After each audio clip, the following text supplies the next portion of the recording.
Constantinopla, de la Iglesia Oriental. Entonces nosotros somos de la Iglesia Occidental. Allá se habla griego, sus ritos son diferentes, su fe es la misma que la católica romana, igualitos, solo se independizan, se rompe la comunión y entonces aquellos quedan con sus patriarcas y nosotros quedamos con nuestro papa. Y entonces el que nos gobierna en la Iglesia de todo universal, de la Iglesia de Occidente, todos y latina ahora, es el obispo de Roma. El papa es obispo de Roma. El poder del obispado de Roma es el que nos gobierna toditos. Entonces por eso aumentaban el Roma. Pero no somos romanos. Deberíamos de decir judíos, ¿no? La raíz está en Jerusalén, está en Palestina, está en Nazaret, en Galilea. Entonces debería de ser una iglesia judaica oriental. Por eso, porque el Papa de Roma es el que rige toda la iglesia universal católica. Los ortodoxos son católicos. Nosotros somos católicos.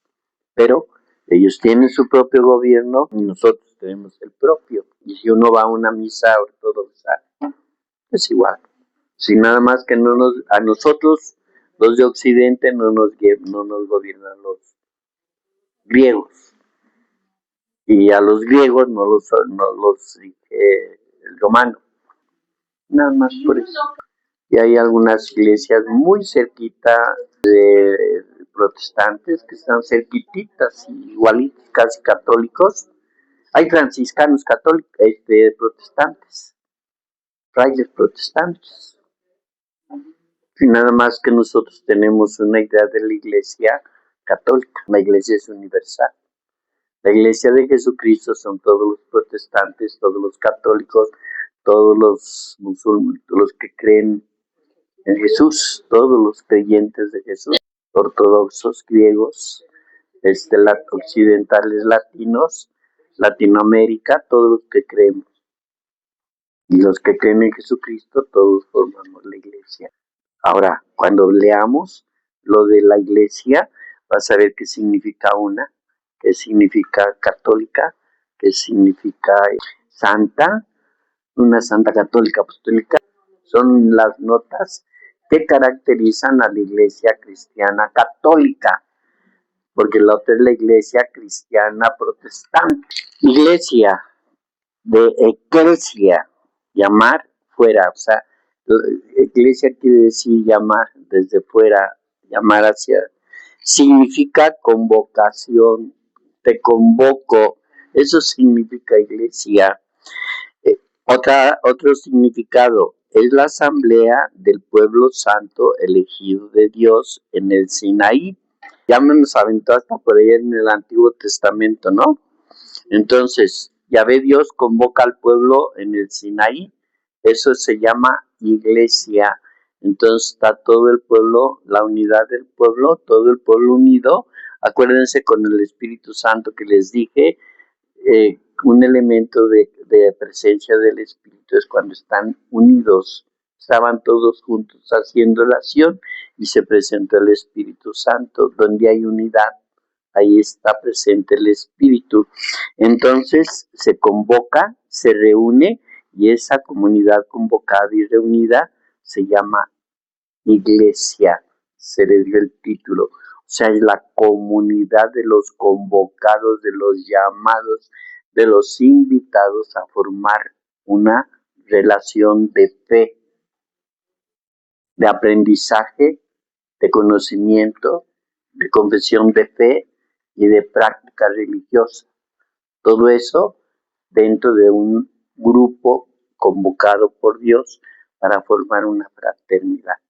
Entonces, iglesia es convocación y también otro título ya se va desarrollando, acuérdense, todo se desarrolla, que es la asamblea del pueblo santo elegido por Dios en el Sinaí, porque el pueblo que Dios elige lo titula también como santo. Es santo porque Dios es santo. en lenguaje cristiano es la asamblea litúrgica que se concentra en la Eucaristía. Ya nos metimos a la iglesia 2025 para celebrar una misa domingo. Bueno, todo ese en lenguaje cristiano, la asamblea congregada en torno del sacramento. Dice la comunidad local o toda la comunidad universal de la iglesia. Todo eso son los convocados, dice, de los creyentes, de todos los creyentes en Jesucristo. La iglesia vive de la palabra y del cuerpo de Cristo. ¿Qué es la misa? Pues la celebración de la palabra, celebración de la Eucaristía, de la acción de gracias. Entonces otro rollo que después vamos a estudiar, pero ahorita es la comunidad que se reúne en torno de la palabra y en torno del cuerpo de Jesucristo de manera litúrgica, y que se hace porque tiene fe, y tiene fe porque está educado en la fe de las enseñanzas que Jesucristo presenta y del Antiguo Testamento que el Padre Dios muestra. La iglesia es el nuevo pueblo de Dios, porque en el Antiguo Testamento era el pueblo santo de Yahvé, y con Jesucristo se actualiza y se convierte en el nuevo pueblo de Dios en Cristo Jesús. Se va a enriquecer, más tarde va a ser, además de Cristo Jesús, con la acción del Espíritu Santo, la presencia del Espíritu, y se vuelve neumática, es decir, espiritual por el Espíritu Santo. Pero es el nuevo pueblo de Dios. ¿Qué más es la iglesia? El cuerpo de Cristo. ¿Qué más la iglesia es? El templo del Espíritu Santo. Todo eso es iglesia, o todo de esa manera se les reconoce como iglesia, con diferentes títulos y diferentes realidades. Esta iglesia vive en unidad y en comunión. 2, es santa. Es un pueblo santo consagrado por Dios. Es católica, quiere decir universal y misionera. Pero además es apostólica. Apostólica quiere decir que son enviados. Entonces, cuando Jesús les dice, vayan y prediquen y enseñen, y hablen y enseñen, y bauticen, y hagan cristianos, entonces se convierte en apostólica, te envío. Y nosotros no tenemos ningún envío a quien ha sido enviado.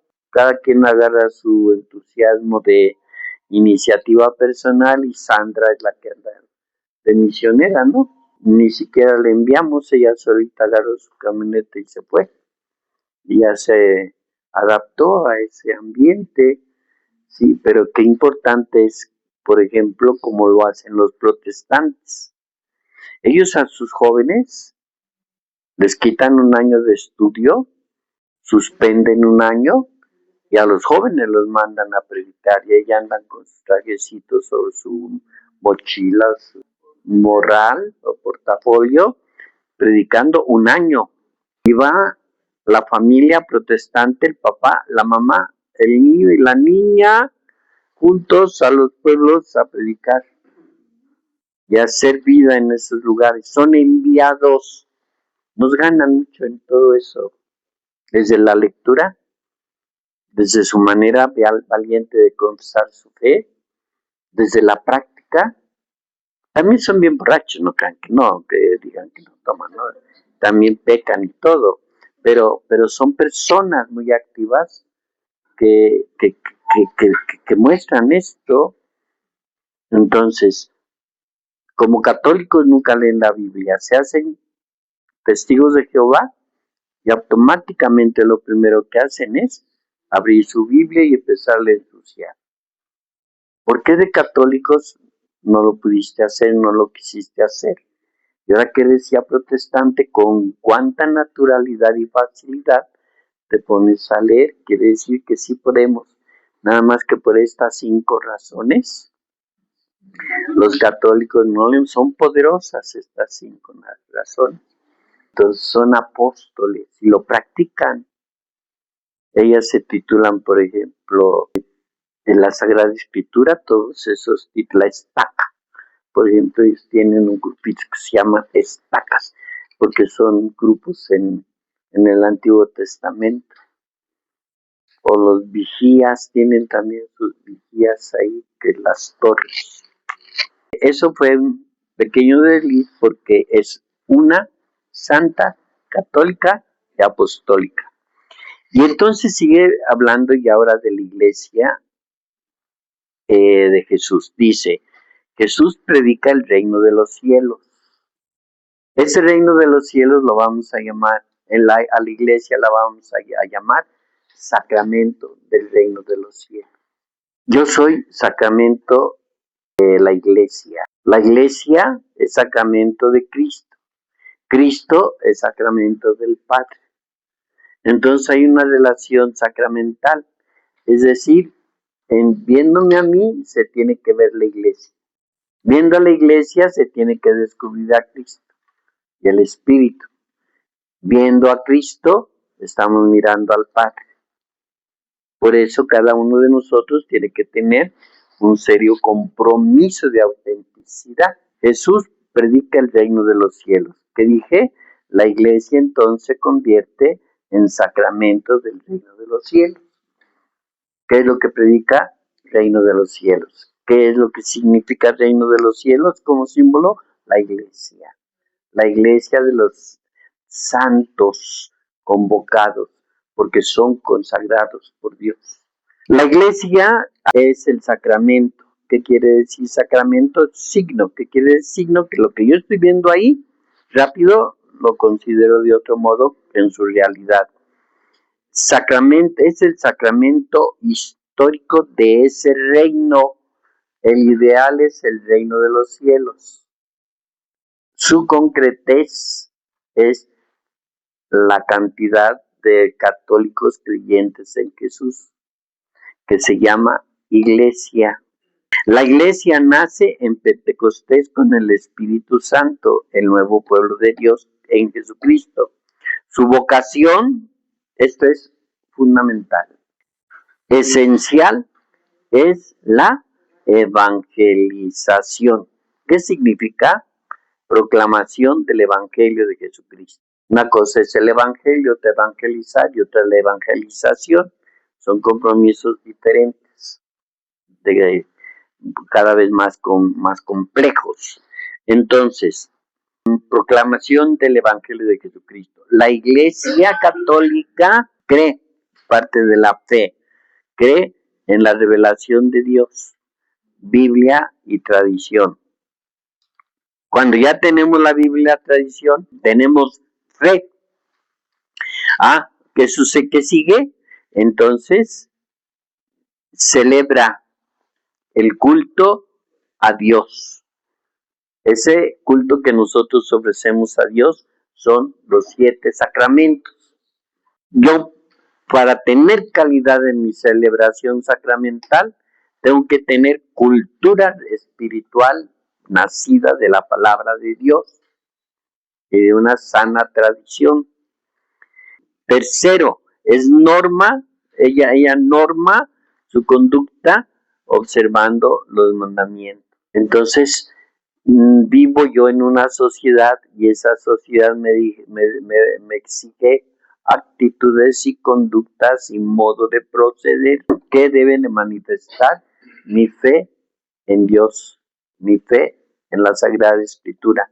Entonces es un proceso todo eclesial. Finalmente su perfil, es decir, todo esto me va a dar una espiritualidad. Esa espiritualidad está inspirada en el Evangelio de Jesús.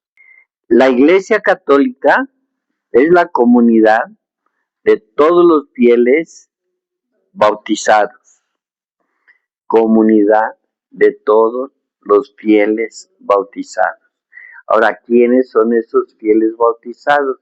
Se va a dividir, se manifiesta a través de la jerarquía y como lo hacen los jerarcas, los documentos se tienen que poner ellos primero. Se ponen primero, dentro de poquito lo van a cambiar. Segundo, van a aparecer aquí los consagrados, o sea, todos los monjas y monjes y frailes y los laicos, que son todos los millones de millones de millones de millones de bautizados que no son, no hay que definirse por lo negativo, ¿no? Que no son ni monjas ni clérigos, pero sí son sacerdotes. Entonces, todo bautizado recibe el ministerio sacerdotal. Se convierten en profetas, sacerdotes y reyes cuando se bautizan. Entonces somos una comunidad de santos, de reyes, de vida fraterna.